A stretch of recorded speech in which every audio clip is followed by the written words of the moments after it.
Retro Rebel Gamecast is brought to you by templeofgeek.com, your one-stop shop for all things geek. You can find all our episodes and fulfill your sci-fi, fantasy, and geek culture-related needs at templeofgeek.com.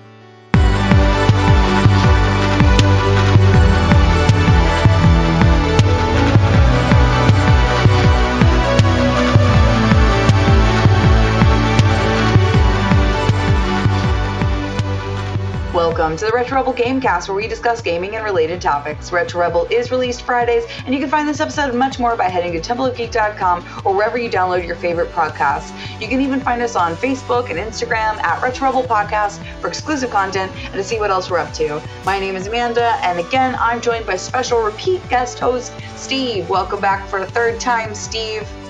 Yo, what up? It's your boy back again. It's your boy. Hell yeah, let's go. Let's get it. Excellent. So just a quick note before we get started, this is part 3 of the best PC games of all time. If you've missed the first 2 parts, please go back and watch those. They're only quick, bite-sized 20 to 30-minute episodes, so you can quickly get caught up. If you like these shorter episodes, please let us know in the comments below, because we are trying out a new format. But we've got a lot of games to cover, because we're going to be doing the final 10 honorable mentions from Steve's mega list, and also my tiny list of PC games I recommend that you play. So the first one, and are these in any particular order, Steve, or just whatever? No order. So we've done the absolute best ones of all time. We've done like cool ones that you should absolutely play, and this is just like sick games that you should know about if you don't. This is just good ones. Double thumbs up on these ones. That's it. Double thumbs up. No order. That's perfect. Okay, so kicking off right on the bat, we've got Metal Gear Solid 5. Phantom Pain. The man who sold the world. This game right here. Whew, like, Metal Gear Solid has taken such a ton. This game's been on a goddamn journey from day one, and now the journey is over. In a lot of people's opinion, with Metal Gear Solid 5, Kojima is off the staff. Hideo Kojima sacked from Konami, unjustly so. But you know what? He made it so you can command the horse to shit in Metal Gear Solid 5. And that is all we need. That is all you need. It is an open world type game. You take these missions. Each mission has a certain way that it's done, much in the vein of Hitman. If anyone's played any Hitman games, Metal Gear Solid plays a lot the same kind of thing like that. Typical Hideo Kojima vibe. It's weird, a lot of weird stuff going on. Hideo, weird stuff, but essentially same sort of stealth gameplay, although you can approach each mission in any single way. You can go super loud, take a bunch of big loud guns with you. You can go super stealth and play a traditional Metal Gear Solid. Snake's back, but he's got a huge rock in his head for whatever reason. Like, this game, wacky. It's so wacky, even for Metal Gear Solid standards, and that's what makes it good. Like, that's what makes it stand out. It is such an open, and the way you can approach the missions is so, like down to you and your choice. It's great.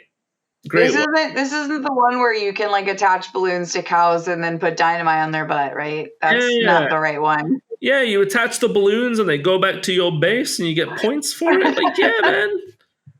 It's great. That's so funny. I love it. Okay. So that is number 21. Number 22, because we do have tons to go through in this episode. We've got Undertale, a cute little 2D RPG. Ooh, cute little 2D RPG that every goddamn PC gamer knows about. Every goddamn user on Reddit and Tumblr knows about Undertale, let me tell you. This is one of the most popular games of all time. Undertale is a classic overnight. You got your boy Toby Fox coming in, single developer of Undertale. It really is 2D cutesy RPG where you can take different paths throughout the game. The game's tutorial opens up with a nice lady. Literally, her name is Toriel because she's the tutorial. And the first enemy you fight... Hilarious. Yeah, the first enemy you fight, she says, well, sometimes you can fight, but other times you might want to just strike up a friendly conversation. And that's an option. You can just talk to the monster each time. And it's a little bit of a puzzle game. Very much inspired by Earthbound. It's got a lot of Earthbound vibes going on. Great soundtrack, though. Cool characters. It's really funny and really wholesome. It's got a great story. Undertale's really good. It's got something for everyone. You should play it if you haven't. Undertale's great. Great one. I don't know if I have. It sounds familiar now that you mention it. You should give it a go, because it is good. Easy to control. It's literally just 4 buttons to move around, and that's it. That's all you do, is move around. I love easy to control games. All right, so Undertale. It is easy. It's a bit of a troll game too. It's got some troll elements, like funny joke you play on the player. It's good. Not your average RPG. Okay. The next one is also not your average RPG, because I looked at the box art and the animation for Helix 2. It looks insane. Oh, Helix 2. It's apparently a clay animation style game. What a game this is. So, oh Lord. Helix 2, how do you describe this? So it's all clay. It's all claymation. The whole game is made of clay. All by this one guy. It's just 2 people, I believe, that developed this one. Correct me if I'm wrong. It's Mason Lindroth and good old Chuck Salamone on the music. But it is a goddamn trip. Like, how do you describe Helix? So it's a turn-based RPG. It is. Like neon colors and everything. It looks absolutely bonkers. It is a turn-based RPG. The story is indescribable because okay, so to pull a quote from Helix, let's see. To pull some of the dialogue from this game, let's see. So one quote from this game, let's have a look. Absolutely makes no sense. Fantastic, yeah. The Paroma bleb on the horizon is squeaking. I hark to the inexorable worlds. Like, the words are just AI generated. The dialogue is impossible. Paroma bleb is actually my favorite move, to be honest with you, next to cold burrito. But wow, okay. There's a move called cold burrito. There's a move called cold burrito. You can throw the burrito. Here's a great quote. Care to bathe in the terrestrial juice with me, Valentine? Like, what's going on what's happening? What is the story to Helix? Nobody knows. But you know what? If you like turn-based RPGs, if you like hard games, play Helix. The soundtrack is it can only be described as it's Pink Floyd the game. Like Pink Floyd the video game. I love Pink Floyd. Very stylish, all clay. Really, really stylish game. That is to be honest, cool, yeah. If you want to have a trippy, artwork looked insane. Super trippy game, weird, man, but great, great one. Excellent. Okay, well, that's one I've definitely never heard of, so I'm sure some of the people watching this podcast will have never played it before, so that's a great option.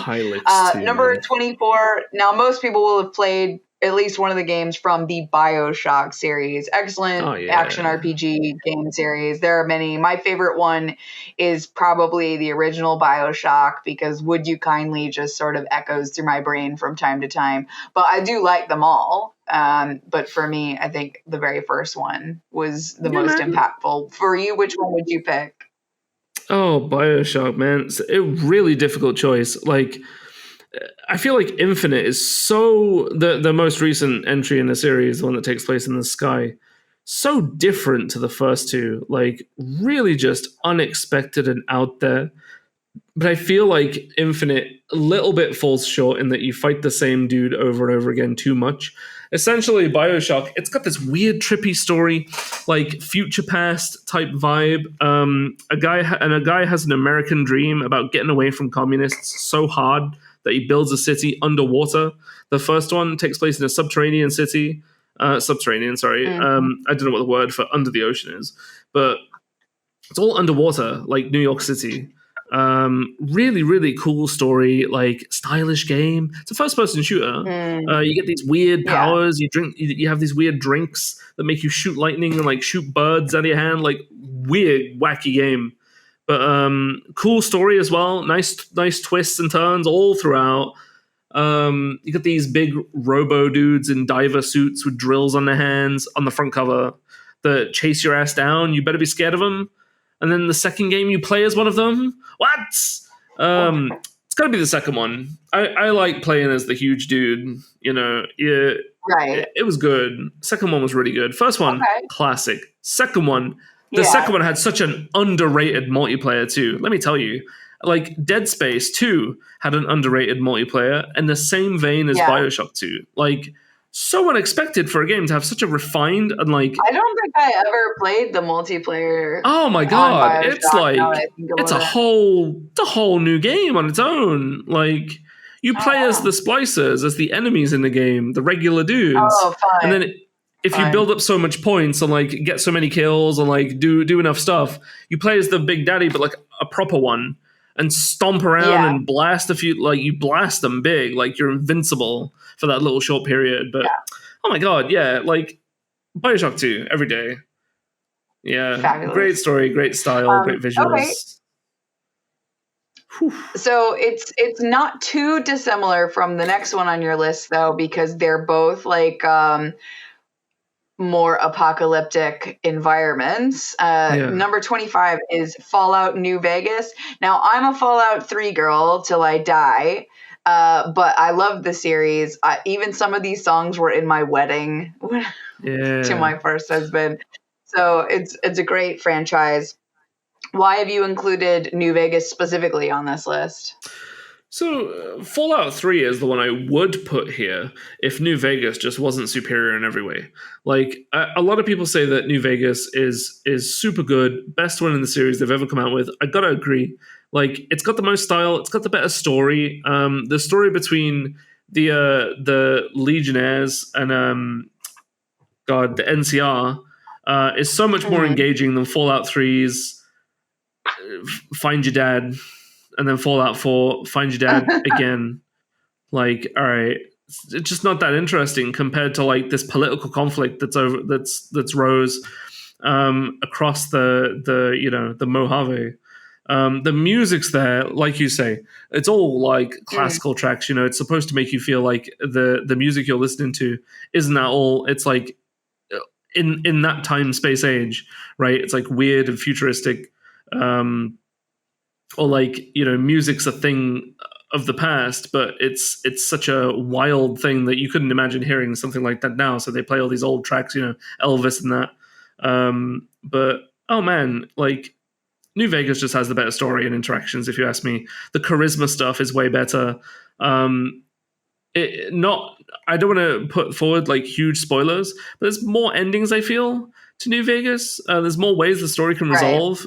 There's more nuance to it as well. Like if one character is missing, so for instance, like someone could die. There's not as many key NPCs. If someone dies at the right Right. time, it can drastically change the outcome to a regular Mm, ending. Like a part of the dialogue won't play. Like details like that are what makes New Vegas fantastic. The okay. charisma option to defeat the Legion and send them home is like great piece of writing. It's fantastic. Amazing. The writing's better. I don't It's more remember what indicative. ending I got, and I wouldn't want to spoil it for anyone. Yeah, But it's more yeah, indicative of it was pretty Fallout One good. and Two. Yeah, I just, if I remember correctly, I just started to get really obnoxious with the base building stuff, like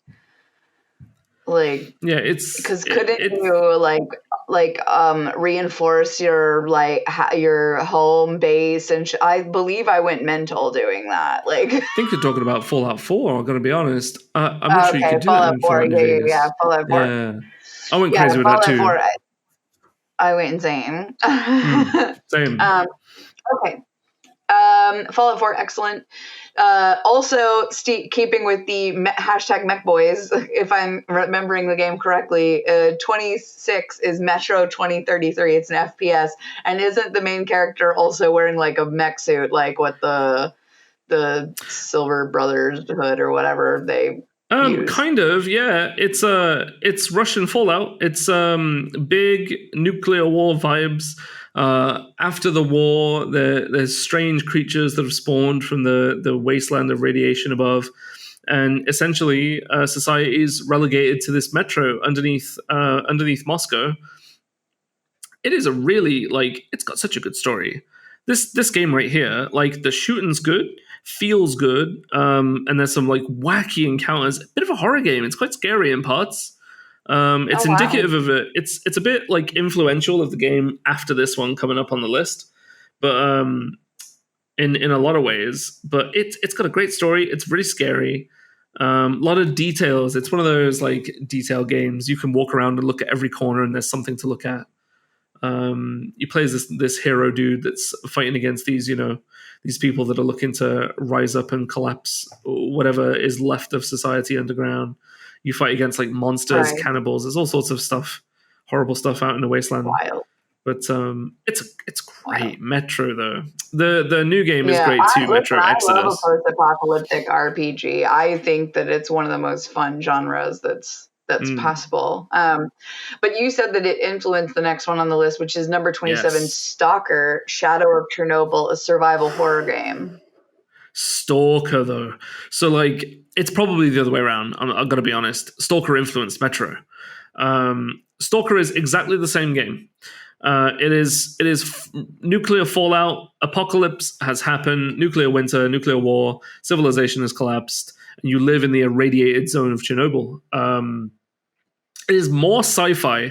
There's more fantasy sci-fi elements going on in this one in terms of the anomalies or something to tackle with. Something like with Fallout, you have the monsters like the mutants, for example, the super mutants. You've got like the weird bugs and the mole rats and stuff. So same sort of thing Yeah. with Stalker. You have these the creatures in Stalker. It's not just you run up and shoot them. It's way more horror survival. You gotta conserve your stuff. If you spend all your stuff and you're walking around in the wasteland, you're done for. Like there's only a Right. finite amount of stuff out there for you to get. And the monsters are just half of the challenge because you have the anomalies too. There's some of them are invisible forces of energy that you'll walk across, and your Geiger counter will just turn off. Like it just turns off in the middle of being irradiated. Like, am I in the irradiated zone or not? Like, there's a lot of subtle effects that will mess you up. You'll see hallucinations and stuff. You'll see monsters that will just disappear. They'll run around a corner and disappear. Like, what's going on? The game will have you guessing at every turn.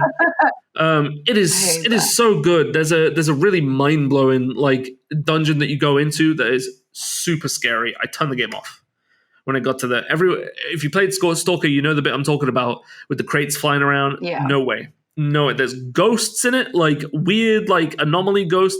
It's so good. Stalker, what a great game, man. Oh wow. And we got a bunch of new games of Stalker, a bunch of remakes have come out. I cannot remember what they are called, but it's a bunch of fan projects. I believe they're free on Steam. Nice. Total fan projects from the ground up, yeah, because Stalker never got a sequel. So the fans have made some, essentially. Oh, that's good. I like that. Yeah. Great one. Okay, well, the next one on the list, I have only managed to survive playing 5 minutes of this game, as we mentioned several times, and this is number 28, Alien Isolation, horror game. My partner's obsessed with it, thinks it's great. I found it too scary to even continue. Too scary. I can see why it's on here. But why PC over console? Because it plays pretty competently on console. So there's some pretty wild mods for Alien Isolation on PC. One of them, believe it or not, is an improvement to the AI. The AI already, like how the alien responds when you're in the parts, it follows the tradition of the films. You play as a lady that has to survive all throughout. Very similar in the vein of Ripley, how she's all alone, she has to survive throughout Aliens and Aliens Resurrection and all that sort of stuff. Alien and then Alien Resurrection. Aliens, sorry. But you play as a lady, she's all alone, you got to survive on the space station, and at some point, as the game title would imply, the alien comes and chases after you. And it's a hide from the monster game. You don't get to really fight the monster. You get your flamethrower to make it run away, but you don't ever fight it or kill it outright. And the AI is so clever that like it's really, really smart. It'll remember where you've gone before. It'll hear sounds you make. Like it's great. There is a mod to improve the AI and make it even more unscrupulous. Like to have it make noises in places to make you turn around so it can run up behind you. Like the mod to improve the AI is one of the greatest bits of like PC engineering I've ever seen in my life on a video game. You've got to play it. If you want to be scared out of your wits, gotta play the Alien Isolation better AI mod. Oh my god. I will pass. I'm too scared. All right. Now we do have quite a few to get to, but these are just the last two on your list. So Yes. the next one is number 29, Everhood. It's an RPG. Tell us about this game. Everhood. So it's kind of an RPG, kind of a rhythm game. It's very much inspired by Undertale. The first thing anyone's going to say about Everhood is, oh my god, it's Undertale. Because it uses the same font, it's got the same kind of character tropes and mechanics going on. But one key difference is how the game plays. This game is like so unheard of. Nobody's fucking heard of Everhood. Like everyone I've spoken to is like, what game is that? Everhood. What is that? Like, what are you talking about? Everhood? Like it's £10 on Steam. Absolutely give it a try if you want to. You play as a cute little dude. It's got a cool story. The value in this game is in the music and in the gameplay. I've never played a game quite like Everhood before. So unique. It's a rhythm game, but the monsters do the rhythm. Like the battles you have is a sort of, you've got 5 lanes, a bit like Amplitude. If anyone's heard of that game before, that's a rhythm game I quite like. But yeah, 5 lanes you swap between, and the monsters will move and do a rhythm with a song and shoot little things down the lanes, and you have to move and dodge them, and you can jump over them or move out the way. That's all you do. You just jump and move. That's it. It's 2 buttons. But the visuals, the music, this game knocks your socks off. It is so unexpected, the direction it goes. Like, Everhood's a trip. Play Everhood if you haven't. It is like $10. It's nothing. Oh, wow. Only a handful of developers here. Unheard of game, deserves way more love. It is not just an Undertale clone. It is its own thing. It's like someone wrote an album and then needed a game to go with that album. So right. Everhood is great. Everhood's great. Cute. It is really, really good. Knockout soundtrack. Okay. And then the last one on your list is one that you talk about regularly. Is this the one with the cute boys with the big eyes? Oh, yes. Kena Bridge of Spirits. Kena Bridge of Spirits again. 2 weeks in a row we've managed to talk about Kena Bridge of Spirits. It's an action adventure with the little boys with the big back eyes. I still haven't beat this game. It is still serving me content. Weeks now. It has been weeks I've been playing Kena. This game never ends. Like, it constantly throws stuff at you. There's constantly stuff to discover. You play as a lady that runs on through this little woods. Indonesia, Asian vibes going on. I don't want to say Japanese because there's a lot of gamelan music used in it, which is indicative of Indonesian culture. So there's a lot of different kind of influences going on, but essentially it's Pixar game. It's like Pixar graphics. The way it looks, it's all smooth and cel-shaded. It's very cute. Very cute. It is all about a game where things move on and pass away, and that's okay. It's all good. Like, and you essentially play as what's called a spirit guide that helps spirits move on and let go of their contempt and pass on with dignity and with respect. Such a cool concept for a game. It is really sick. And you have the little rot boys to help you do that. It is okay for things to rot and die off because, hey, new things can spring from that. Great story and vibe. It will kick your goddamn ass. It is so fucking hard, let me tell you. This game pulls no punches. It pretends to be this cute game. Now that I've said all that, abandon it and expect to play Dark Souls because you dodge, you parry, you control third person exactly the same way. There's like, at the point of the game I'm at, there was like one way to fight a monster. Now there's like 12. No joke. Like, you're overwhelmed with options in how you play the game and how you have to tackle some of the enemies. You have to use certain moves on certain ones, and it will throw like 5 different types of enemies at you. Boom, here's a new type of enemy you've never seen before. Good luck. Like, randomly in a level. So good. Kena, though. Unheard of. Again, nobody's fucking heard of Kena, and they should. Yeah. It looks fun, though. Like, I really like the art style. I think it's very cute. Yeah. Okay, well, listen, that was a hell of a big old list. I'll just list off what they were one more time for everyone. So this is part 3. So this makes 30 plus games because some of them have multiple titles within them. So number 21, Metal Gear Solid 5, The Phantom Pain. 22, Undertale. 23, Hylix 2. 24, Bioshock. Take your fucking pick. Number 25, Fallout New Vegas. Number 26, Metro 2033. 27, Stalker, Shadow of Chernobyl, more of the same. Number 28, Alien Isolation. Number 29, Everhood. And number 30, Kena Bridge of Spirits with your little rot boys. Rot boys. We love to see it. So before we close off part 3, I'll just rattle off my little tiny list. I'm not a PC player by any means, but these are games that I have played on PC that I really, really personally enjoyed. The first one is, of course, City of Heroes stroke City of Villains. It's an MMORPG. It's a comic stroke cartoon character based game. Good versus evil, the whole deal, everything you expect from an MMO, but better. It's defunct by the publisher. However, the fans have resurrected the servers, and you can still play the game now through the fan resurrected servers if you'd like. Wild. Number 2 is World of Warcraft. Me and Steve share that one in common. Number 3 for me is a game from the 90s. It also had a TV show called Where in the World is Carmen Sandiego. It was an educational game. It's an educational game with a very catchy theme tune that, when I was very, very young, this would have been the 90s, so I would have been between 8 and 10 years old. Yeah. And I was playing this on an old Apple II. So, this was one of my first introductions to gaming, along with number 4 on my list, Oregon Trail. Everyone gets cholera and dies. It's the best. And if you can't find it on PC now, they have more mobile ports and things like that. Just play the game. It's fun. It's a bit of classic. Can I just say adventure. Honorable mention to Oregon Trail, a parody game in the same vein as Oregon Trail, but with way more mechanics. Oregon Trail is really good. Oregon Trail. Okay, that's cool. And then the last one, it's a surprising hit. It's not the best game in the world, but Matrix, the MMO. Is an MMO the Matrix? Yeah, there was. It's defunct now. I'm sure someone has resurrected a server somewhere, though, because that tends to be how these things go. But it was revolutionary for its interactive social emojis and emotes that you could do.